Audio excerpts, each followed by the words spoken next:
warahmatullahi wabarakatuh. Perkenalkan, nama saya Dita Priani dengan NIM 2301656. Di sini saya akan mempresentasikan tentang laporan akhir magang saya yang berjudul Analisis Temporal Book Value dan Aktivitas Seismik Gunung Burnitolong menggunakan metode Maximum Likelihood. Eh, Langsung saja ke pembahasannya. Nah, pada bagian ini, saya akan menjelaskan hasil dan pembahasan dari penelitian mengenai analisis temporal book value Gunung Burnitolong menggunakan metode maksimum likelihood berdasarkan data aktivitas seismik periode Februari sampai April 2026. Bagian hasil dan pembahasan ini menjadi bagian paling penting dalam penelitian, karena pada bagian ini dilakukan interpretasi terhadap data aktivitas gempa yang telah diperoleh dari stasiun seismik STRL EHZ FG00. Data aktivitas seismik yang digunakan kemudian diolah menggunakan bahasa pemrogram Python untuk melakukan pembersihan data, pengelompokan jenis gempa, analisis statik kegempaan, hingga visualisasi grafik. Selain itu, beberapa grafik juga divisualisasikan menggunakan perangkat lunak Origin agar hasil interpretasinya lebih mudah dipahami. Nah, pada penelitian ini terdapat beberapa analisis utama yang dilakukan, yaitu analisis distribusi aktivitas seismik berdasarkan jenis gempa. Nah, analisis nilai delta T atau selisih waktu gelombang S dan P, terus ada analisis frekuensi magnitudo distribution atau FMD, serta analisis temporal book value menggunakan metode maksimum likelihood. Nah, melalui seluruh analisis tersebut diharapkan dapat diketahui bagaimana dinamika sistem magma dan perubahan aktivitas vulkanik yang terjadi di bawah permukaan Gunung Burnitolong selama periode pengamatan. Selanjutnya, di sini ada aktivitas seismik Gunung Burnitolong. Nah, berdasarkan hasil pengamatan aktivitas seismik Gunung Burnitolong ini selama periode Februari hingga April 2006 diperoleh beberapa jenis kejadian gempa yang terekam oleh stasiun seismik STRL HZ FG00. Nah, jenis gempa yang terekam pada penelitian ini terdiri dari gempa vulkanik dalam atau FA, terus ada vulkanik dangkal atau FB, ada tektonik lokal atau yang TL dan gempa tektonik jauh atau TJ. Pada grafik distribusi aktivitas seismik ini terlihat bahwa gempa vulkanik dalam dan vulkanik dangkal merupakan jenis gempa yang paling dominan dibandingkan jenis gempa lainnya. Nah, dominan gempa vulkanik tersebut menunjukkan bahwa aktivitas internal Gunung Burnitolong masih cukup aktif dan dipengaruhi oleh dinamika sistem magma di bawah permukaan gunung api. Gempa vulkanik dalam umumnya berkaitan dengan proses naiknya magma dari dapur magma menuju rekan batuan yang berada pada kedalaman tertentu. Ketika magma bergerak dan memberikan tekanan pada batuan di sekitarnya, batuan akan mengalami kerekahan dan menghasilkan gempa vulkanik dalam. Sedangkan gempa vulkanik dangkal menunjukkan bahwa aktivitas magma sudah berada pada bagian yang lebih dekat dengan permukaan. Gempa ini biasanya berkaitan dengan tekanan magma yang semakin meningkat menuju kawah atau zona dangkal gunung api. Selain itu, masih terdapat gempa tektonik lokal atau tektonik jauh meskipun jumlahnya tidak sebanyak gempa vulkanik, tapi gempa tektonik lokal ini berkaitan dengan aktivitas sesar atau pergerakan batuan di sekitar wilayah gunung api. Sedangkan gempa tektonik jauh ini berasal dari aktivitas tektonik regional yang sumbernya gempanya berada cukup jauh dari lokasi pengamatan. Nah, keberadaan gempa tektonik ini menunjukkan bahwa kondisi seismik Gunung Burnitolong ini tidak hanya dipengaruhi oleh aktivitas vulkanik internal, tetapi juga dipengaruhi oleh kondisi tektonik regional di wilayah Aceh. Nah, selanjutnya ada pembahasan aktivitas gempa. Nah, jika diperhatikan lebih detail, jumlah kejadian gempa pada grafik terlihat mengalami fluktuasi selama periode pengamatan. Pada beberapa interval waktu terlihat adanya peningkatan jumlah kejadian gempa vulkanik dalam yang cukup signifikan. Kondisi tersebut menunjukkan adanya peningkatan aktivitas magma pada bagian yang lebih dalam dari sistem vulkanik Gunung Burnitolong. Peningkatan gempa FA biasanya terjadi akibat tekanan magma yang bergerak dari dapur magma menuju jalur rekahan batuan. Ketika tekanan magma meningkat, batuan akan mengalami rekahan sehingga menghasilkan aktivitas gempa vulkanik. Selain itu, peningkatan jumlah gempa vulkanik dangkal juga terlihat pada beberapa periode pengamatan. Hal ini juga menunjukkan bahwa magma mulai bergerak menuju bagian yang lebih dangkal di bawah permukaan gunung api. Hubungan antara peningkatan gempa FA dan FB ini menunjukkan adanya proses migrasi magma yang dari dalam menuju zona dangkal. Nah, migrasi magma ini menjadi salah satu indikator penting dalam pemantauan aktivitas vulkanik karena dapat menunjukkan perubahan kondisi internal gunung api. Pada beberapa periode periode terlihat aktivitas seismik ini meningkat cukup cukup signifikan, sedangkan pada periode lainnya aktivitas gempa cenderung menurun. Nah, fluktuasi tersebut menunjukkan bahwa aktivitas Gunung Burnitolong ini bersifat dinamis dan terus mengalami perubahan. Nah, perubahan jumlah kejadian gempa dapat dipengaruhi oleh berbagai faktor, seperti perubahan tekanan fluida magma, aktivitas rekahan batuan, kondisi tegangan di bawah permukaan, maupun aktivitas hidrotermal. Oleh karena itu, pengamatan aktivitas seismik menjadi salah satu parameter utama dalam sistem pemantauan gunung aktif. Nah, selanjutnya di sini akan membahas analisis delta T atau dari gelombang S dikurang gelombang P.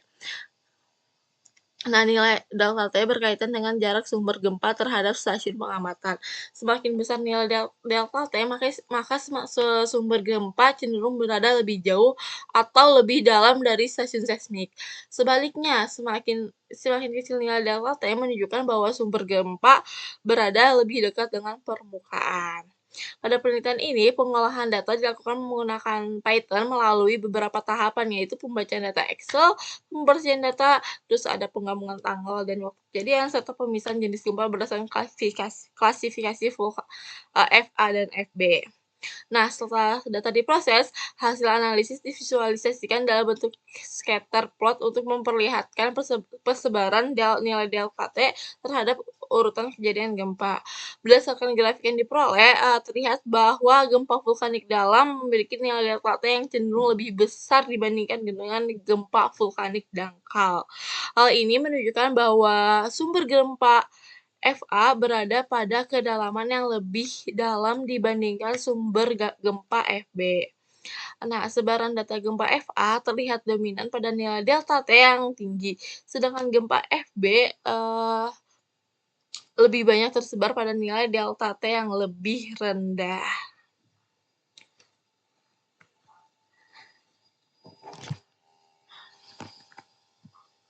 Nah, selanjutnya ada pembahasan delta T atau S dikurang P. Nah, perbedaan nilai delta T antara gempa FA dan FB ini menunjukkan adanya perbedaan karakteristik sumber gempa pada vulkanik Gunung Burnitolong. Gempa vulkanik dalam berkaitan dengan aktivitas rekahan batuan akibat tekanan magma pada bagian yang lebih dalam. Sedangkan gempa vulkanik dangkal menunjukkan aktivitas magma yang telah bergerak menuju bagian dangkal di bawah permukaan gunung api. Nah, pola distribusi tersebut menunjukkan bahwa selama periode pengamatan terjadi dinamika aktivitas magma yang cukup aktif dari kedalaman menuju zona dangkal. Nah, selain itu, persebaran nilai delta T ini cukup bervariasi menunjukkan bahwa aktivitas seismik Gunung Burnitolong ini tidak bersifat konstan.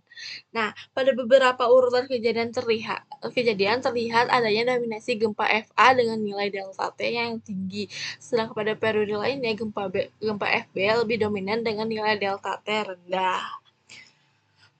Kondisi tersebut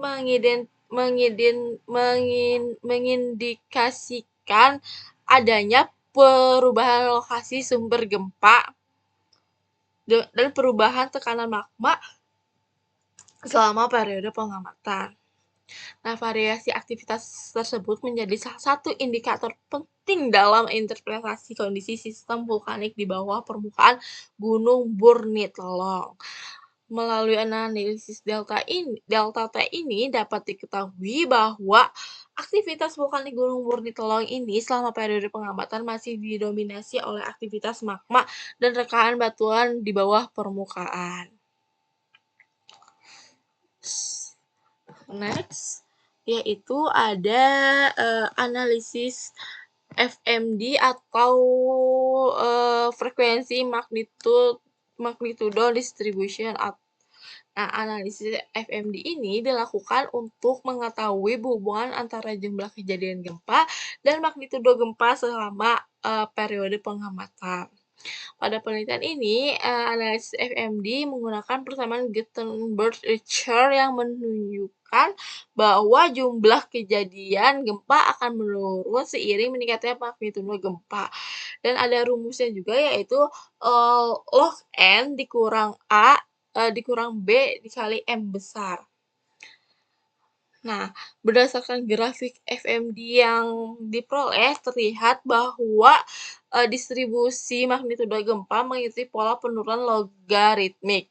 Nah, gempa dengan magnitudo kecil memiliki jumlah kejadian yang jauh lebih banyak dibandingkan gempa bermagnitudo besar.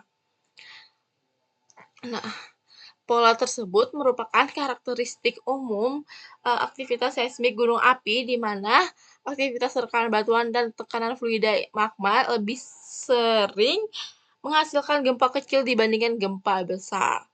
Nah, distribusi data magnitudo yang cukup baik menunjukkan bahwa sistem pencatatan seismik pada Gunung Burnitelong ini mampu merekam kejadian gempa secara cukup konsisten selama periode pengamatan. Next.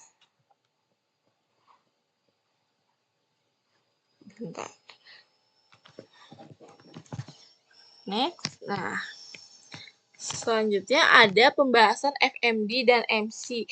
Pada grafik FMD juga terlihat adanya garis magnitudo of completeness atau MC.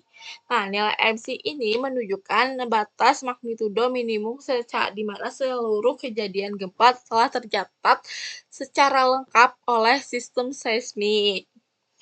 Nah, penentuan nilai MC sangat penting karena hanya data gempa dengan magnitudo di atas nilai MC yang digunakan dalam analisis statistik kegempaan.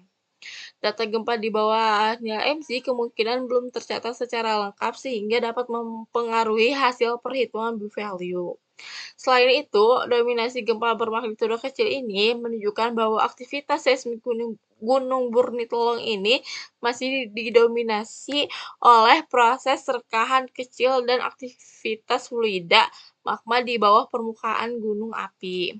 Hal ini menunjukkan bahwa aktivitas vulkanik internal Gunung Burnitelong masih cukup aktif selama periode pengamatan. Nah, selanjutnya ada analisis temporal B-value. Nah, analisis utama pada penelitian ini adalah analisis temporal B-value menggunakan metode maksimum likelihood. Metode maksimum likelihood ini digunakan karena mampu memberikan estimasi nilai B-value yang lebih stabil dibandingkan metode regresi linear biasa. Selain itu, metode ini mempertimbangkan nilai rata-rata magnitudo gempa dan nilai MC sehingga diperoleh menjadi lebih representasi. Nah, sebenarnya di sini ada rumus yaitu saya lupa cantumin di PPT ini yaitu B sama dengan log E per M bar dikurang dalam kurung MC dikurang delta M per 2. Nah, itu adalah rumusnya.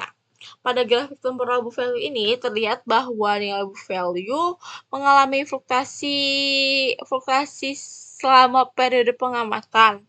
Nah, pada beberapa interval waktu terjadi peningkatan nilai B-value, sedangkan pada periode lainnya nilai B-value mengalami penurunan. Fluktuasi tersebut menunjukkan bahwa kondisi sistem vulkanik Gunung Burnitelong mengalami perubahan secara dinamis selama periode pengamatan. Lanjut. Nah, selanjutnya ada pembahasan temporal B-value. Nilai book value yang tinggi, menunjukkan dominasi kejadian gempa kecil dan kondisi batuan yang lebih heterogen. Kondisi tersebut biasanya berkaitan dengan meningkatnya aktivitas serkahan kecil akibat tekanan fluida magma atau aktivitas hidrotermal di bawah permukaan. Sebaliknya, penurunan nilai book value dapat menunjukkan adanya peningkatan tegangan batuan secara potensi terjadinya gempa dan magnitudo lebih besar menjadi meningkat. Perubahan nilai book value pada penelitian ini juga menunjukkan, hubungan terhadap peningkatan jumlah kejadian gempa vulkanik dalam dan vulkanik dangkal.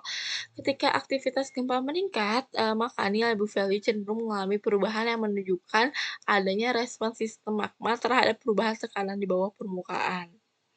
Selain itu, dominasi gempa bermagnitudo kecil pada grafik FMD menunjukkan bahwa, aktivitas bahwa menunjukkan bahwa aktivitas seismik Gunung Bumi Tolong ini selama periode pengamatan masih didominasi oleh, aktivitas rekahan batuan dan fluida magma. Nah, penggunaan metode sliding window memungkinkan perubahan aktivitas seismik diamati secara kontinu terhadap waktu, sehingga pola kenaikan maupun penurunan nilai value dapat terlihat lebih jelas. Dengan metode ini, interpretasi aktivitas vulkanik menjadi lebih baik karena perubahan kondisi sistem magma dapat diamati secara temporer.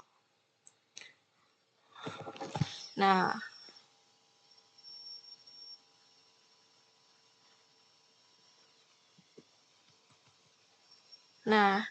karena yang tadi ada kesalahan tambahan, selanjutnya langsung aja kesimpulan. Berdasarkan hasil penelitian yang dilakukan, terdapat beberapa saran maaf. Berdasarkan hasil penelitian yang dilakukan, dapat disimpulkan bahwa aktivitas seismik Gunung Bumi Tolong ini selama periode Februari hingga April 2006 didominasi oleh gempa vulkanik dalam atau FA dan vulkanik dangkal. Dominasi kedua jenis gempa tersebut menunjukkan bahwa aktivitas internal gunung api masih cukup aktif dan dipengaruhi oleh dinamika magma serta rekahan batuan di bawah permukaan. Hasil analisis nilai delta T atau selisih waktu gelombang S dan P menunjukkan bahwa gempa dalam memiliki nilai delta T yang lebih besar dibandingkan gempa vulkanik dangkal. Hal tersebut menunjukkan bahwa sumber gempa FA berada pada kedalaman yang lebih dalam, sedangkan gempa FB berasal dari nilai sumber gempa yang lebih dangkal dan lebih dekat dengan permukaan. Variasi nilai delta T yang diperoleh menunjukkan adanya dinamika aktivitas magma dari bagian dalam menuju zona dangkal pada sistem vulkanik Gunung Burnitolong. Analisis frekuensi magnitudo distribution atau FMD menunjukkan bahwa distribusi magnitudo gempa mengikuti pola Gutenberg-Richter, di mana jumlah kejadian gempa bermagnitudo kecil lebih banyak dibandingkan gempa bermagnitudo besar. Selain itu, hasil analisis juga menghasilkan nilai magnitude of complexity atau MC yang digunakan sebagai batas minimum data gempa dalam perhitungan statis kegempaan, sehingga data yang digunakan dalam analisis book value menjadi lebih representatif. Hasil analisis temporal book value menggunakan metode maximum likelihood menunjukkan bahwa nilai book value mengalami fluktuasi selama periode pengamatan. Fluktuasi tersebut menunjukkan adanya perubahan kondisi tegangan batuan dan dinamika magma di bawah permukaan Gunung Burnitolong. Nilai book value yang tinggi menunjukkan dominasi gempa kecil dan kondisi batuan yang lebih heterogen. Sedangkan penurunan nilai book value dapat mengidentifikasikan peningkatan tegangan batuan di bawah permukaan. Secara keseluruhan, analisis temporal book value dapat digunakan sebagai salah satu parameter pendukung dalam pemantauan aktivitas vulkanik Gunung Burnitolong, karena mampu menggambarkan perubahan aktivitas seismik dan dinamika sistem magma selama periode pengamatan. Nah, yang terakhir ada saran Berdasarkan hasil penelitian yang telah dilakukan, terdapat beberapa sarana yang dapat memberikan untuk penelitian selanjutnya. Penelitian berikutnya, disarankan menggunakan periode pengamatan yang lebih panjang agar pola aktivitas seismik Gunung Britulung dapat dianalisis secara lebih detail dan lebih representasi dengan data pengamatan yang lebih panjang, perubahan temporal value, serta peningkatkan aktivitas, vulkanik dapat diamati dengan lebih baik. Mungkin segitu saja yang saya sampaikan presentasi laporan akhir, kurang lebihnya mohon maaf. Wabillahi taufiq hidayah. Wassalamualaikum warahmatullahi wabarakatuh. Dah.